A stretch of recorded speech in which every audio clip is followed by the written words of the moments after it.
বেগুন ভর্তা ও পটল ভর্তা এর আগেই আমি আপনাদের বানিয়ে দেখিয়েছি, বাট আজকের ভিডিওতে আমি আপনাদের দুটো পদ্ধতিতে রসুনের ভর্তা বানিয়ে দেখাবো। গরম ভাতের সাথে খেতে দেখবেন এটা দারুণ সুন্দর লাগে। তাহলে চলুন রেসিপিটা শুরু করা যাক। বাই দ্য ওয়ে, আমি শেফ অতনু, আপনারা দেখছেন অতনুর রান্নাঘর, আর আজকে আমাদের রেসিপি রসুনের ভর্তা। তাহলে প্রথম পদ্ধতিতে বানানোর জন্য আমি এখানে নিয়ে নিয়েছি 200 গ্রাম রসুনগুলোকে দেখতেই পাচ্ছেন নিশ্চয়ই, আমি আগে থেকে খুব ভালো করেই ছাড়িয়ে নিয়েছি। এবার এটাকে আপনাদের হালকা একটু ফ্রাই করে নিতে হবে। আর গার্লিকটাকে ফ্রাই করার জন্য আমি এখানে নিয়ে নিচ্ছি একটা কাস্ট আয়রনের প্যান বা স্কিলেট প্যান। আপনারা যদি এরকম কাস্ট আয়রনের প্যান পান তাহলে বেটার, না হলে আপনারা যে কোনো ননস্টিকের কড়াইতে বা এমনি কড়াইতে এটাকে ইজিলি করে নিতে পারবেন। আচ্ছা, এবার আমি এর মধ্যে দিয়ে দেবো অল্প একটু সর্ষের তেল। খুব বেশি লাগবে না, ওই ধরে নিন 1 থেকে 1.5 চামচ দিয়ে দিলেই হবে।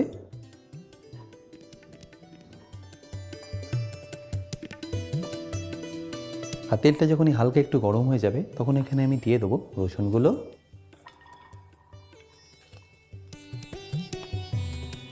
এবার ফ্লেমটাকে একদম লো করে আপনাদের এই রসুনগুলোকে ভালো করে ভেজে নিতে হবে। স্লো ফ্লেমে মোটামুটি আপনাদের এটাকে ভাজতে সময় লেগে যাবে 7 থেকে 8 মিনিট। কারণ যদি এটা আপনারা হাই ফ্লেমে ভাজেন তাহলে ওপরে কালার চলে আসলো, ভেতর থেকে কিন্তু কাঁচাই থেকে যাবে। তাই স্লো ফ্লেমে এটাকে ভালো করে ভেজে নিচ্ছি। আশা করি নিশ্চয়ই দেখতে পাচ্ছেন আস্তে আস্তে কিন্তু এর মধ্যে কালার আসা শুরু করেছে। মোটামুটি আর 2 থেকে 3 মিনিটের মধ্যেই দেখবেন এর মধ্যে কমপ্লিটলি কালারটা চলে আসবে। আপনারা যদি সিলেট প্যানটা কিনে নিতে চান, লিঙ্ক আমি ডিসক্রিপশানে দিয়ে রাখছি, অ্যামাজন থেকে সেটা আপনারা ইজিলি কিনে নিতে পারবেন। আশা করি এবার নিশ্চয়ই দেখতে পাচ্ছেন এর কালারটা কিন্তু একদম চেঞ্জ হয়ে গেছে। ব্যাস এই স্টেজে আপনার এটাকে তুলে নিতে হবে। এবার এই ভাজা রসুনগুলোকে আমি সাইডে রেখে বাকি ইনগ্রিডিয়েন্টসগুলো রেডি করে নেবো। তারপরে একই ফ্রাইং প্যানের মধ্যে আমি নিয়ে নেবো আরও হাফ চা চামচ সর্ষের তেল। আর তেলটা একটু গরম হয়ে গেলে আমি এখানে দিয়ে দেবো 5টা থেকে 6টা শুকনো লঙ্কা, যেটাকে আপনাদের একটু নেড়ে চেড়ে ভেজে নিতে হবে যতক্ষণ এটা একদম ক্রিস্পি হয়ে ভাজা হয়ে যাচ্ছে। এটা ভাজার সময় ফ্লেম কিন্তু আপনারা একদম লো রাখবেন। এর কালারটা যতক্ষণ একটু ডার্ক হচ্ছে ততক্ষণ আপনাদের এটাকে ভেজে নিতে হবে, তা নাহলে কিন্তু এটা ক্রিস্পি হবে না।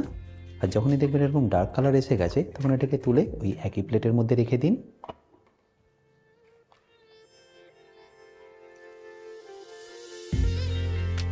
এবার ফাইনালি লাস্টবারের জন্য আমি এখানে সর্ষের তেল দিয়ে দিলাম পেঁয়াজটাকে ভেজে নেওয়ার জন্য।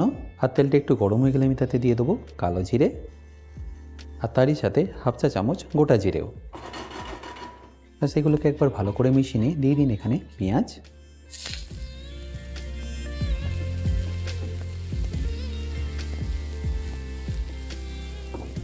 তারপরে পেঁয়াজটাকেও আপনাদের একদম লাল লাল করে ভেজে নিতে হবে। পেঁয়াজটা ভাজার সময় ফ্লেমটা আপনারা মিডিয়াম টু হাই করে দিতে পারেন, তাতে দেখবেন পেঁয়াজটা তাড়াতাড়ি ভাজা হবে। মোটামুটি পেঁয়াজটা ভাজতে আপনাদের সময় লেগে যাবে 7 থেকে 8 মিনিট মতো। দেখতেই পাচ্ছেন পেঁয়াজটা এখানে কিন্তু একদম লাল লাল হয়ে ভাজা হয়ে এসছে। ব্যাস এবার এটাকে আমি তুলে নিচ্ছি।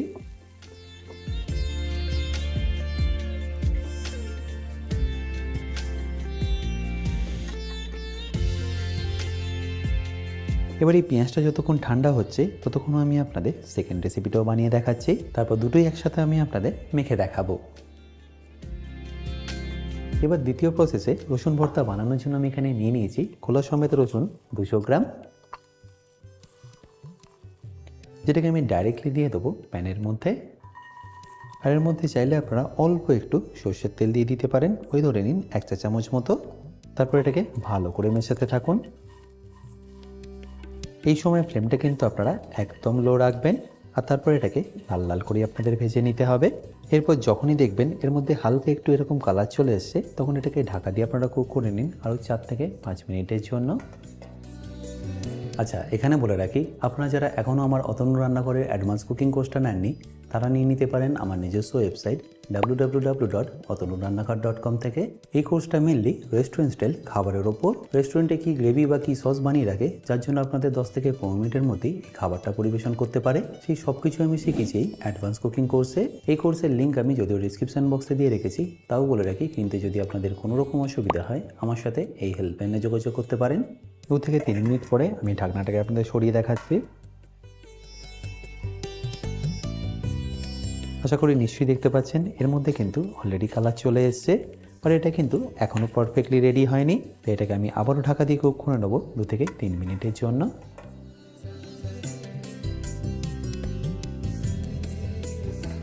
দেখুন রসুনগুলো এই স্টেজে কিন্তু এখন পারফেক্টলি রেডি, তাই আমি এখানে গ্যাসটাকে বন্ধ করে দেবো। এবার এই রসুনগুলো যতক্ষণ ঠান্ডা হচ্ছে আমি এপাশে পেঁয়াজ আর লঙ্কাটা রেডি করে নেবো।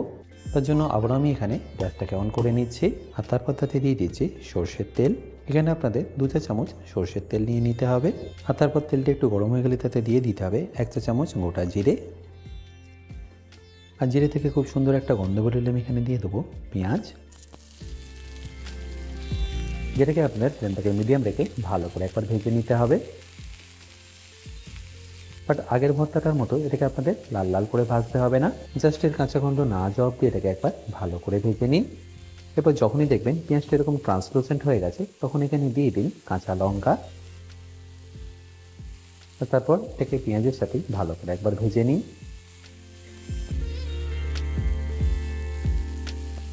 আশা করি নিশ্চয়ই বুঝতে পারছেন পেঁয়াজের মধ্যে থেকে কিন্তু যে ময়েশ্চারটা ছিল সেটা একদম বেরিয়ে গেছে আর পেঁয়াজটা কিন্তু হালকা এখানে ভাজাও হয়ে গেছে। তাই এই থেকে এটাকে আপনাদের তুলে নিতে হবে।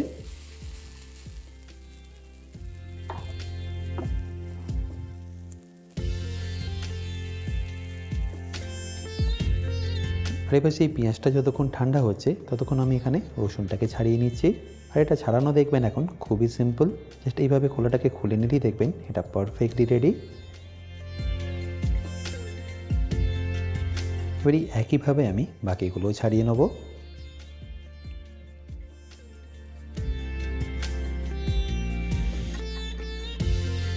দেখতেই পাচ্ছেন একদম পারফেক্টলি এটা নরম হয়ে গেছে। এই প্রসেসে করলে দেখবেন এর টেস্টটা কিন্তু একদম অন্যরকম আসে। এপাশে দেখুন সবকটি রসুন কিন্তু আমি এখানে ভালো করে ছাড়িয়ে নিয়েছি। আর এপাশে দেখুন পেঁয়াজটা এতক্ষণে বেশ ভালোভাবেই ঠান্ডা হয়ে গেছে। তাই এই ভর্তাটাকে আমি আপনাদের মেখেও দেখাচ্ছি। প্রথমে আপনারা রসুনটাকে এইভাবে একটু হাতে করে ম্যাশ করে নিতে হবে। আর একটু ম্যাশ করা হয়ে গেলে এর মধ্যে দিয়ে দিতে হবে স্বাদ মতো নুন, তারই সাথে যাবে 1/2 চা চামচ বিট নুন, অল্প একটু কাঁচা পেঁয়াজ, এটা অপশনাল, আপনারা চাইলে দিতেও পারেন চাইলে নাও দিতে পারেন। এরপর যাবে হাফ লেবুর রস আর সামান্য একটু ধনে পাতা। ব্যাস এবার এটাকে ভালো করে একবার মেখে নিন। আর এই মাখার সময় আপনারা এখানে দিয়ে দেবেন অল্প একটু সর্ষের তেল। এই কাঁচা সর্ষের তেল দিলে দেখবেন এর টেস্টটা দারুণ সুন্দর আসবে।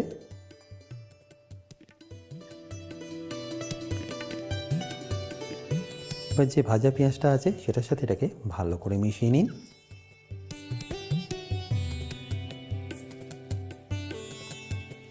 তাহলে নিশ্চয়ই দেখতে পেলেন এটা বানানো কতটা সিম্পল। গরম ভাতের সাথে খেতে দেখবেন এটা দারুণ সুন্দর লাগবে। এটা আমি আপনাদের পরিবেশন করেও দেখাবো। আর তার আগে আমি এখানে প্রথম ভর্তাটাও আপনাদের রেডি করে দেখাচ্ছি। এবার এই ভর্তাটা বানানোর জন্য সবার প্রথম আপনাদের লঙ্কাটাকে আগে ভালো করে ম্যাশ করে নিতে হবে। আর ম্যাশ করার জন্য এর মধ্যে দিয়ে দিতে হবে অল্প একটু নুন। তারপর এটাকে ভালো করে ম্যাশ করে নিন।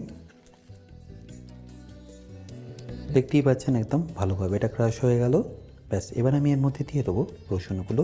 আর রসুনগুলোকে কিন্তু আপনাদের হালকা একটু এইভাবে ম্যাশ করে নিতে হবে।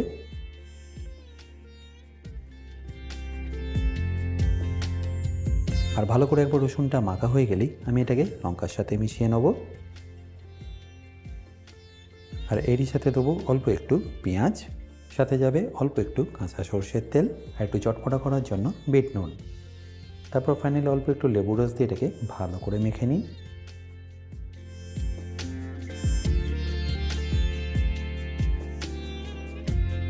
আর কাঁচা পেঁয়াজের সাথে এটা ভালো করে মাখা হয়ে গেলে যে পেঁয়াজটা আমি ভেজে রেখেছিলাম সেটাকে এর মধ্যে মিশিয়ে দিলাম।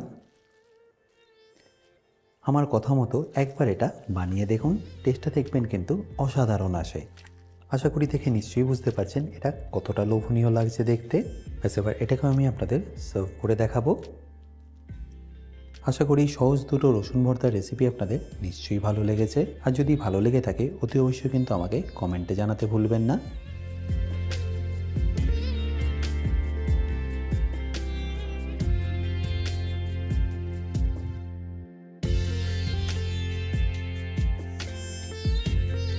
বাই দ্য ওয়ে, আমি শেফ অতনু, আপনারা দেখছিলেন অতনুর রান্নাঘর।